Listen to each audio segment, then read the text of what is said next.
Welcome to Samba Samba. Enjoy the video. This guide shows how to use Bootcamp without a USB drive.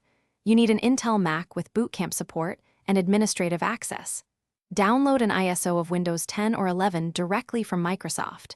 You need at least 64 GB free storage for the Windows partition. Bootcamp Assistant can use that ISO to create the Windows installer internally.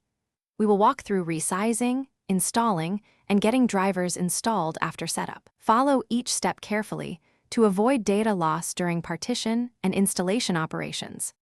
Make a full backup using Time Machine or another reliable tool before changing partitions.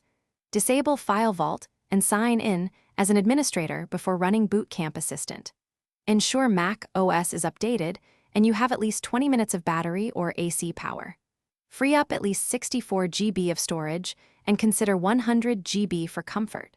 Close all applications and log out non-essential accounts to avoid file locks. Note that Bootcamp will download Windows support software automatically when needed. Keep your Apple ID. Open Bootcamp Assistant, select the downloaded ISO, and choose your desired partition size. Confirm the partition operation and let Bootcamp create the Windows volume while preserving your Mac OS volume. The Mac will reboot and boot directly into the Windows installer to begin setup. Complete the Windows installation steps and select the Bootcamp partition when prompted. After Windows installation, run the Bootcamp setup to install Apple drivers and utilities. Reboot once more and check Device Manager for any missing drivers. Activate Windows and run Windows Update to finish driver and security updates.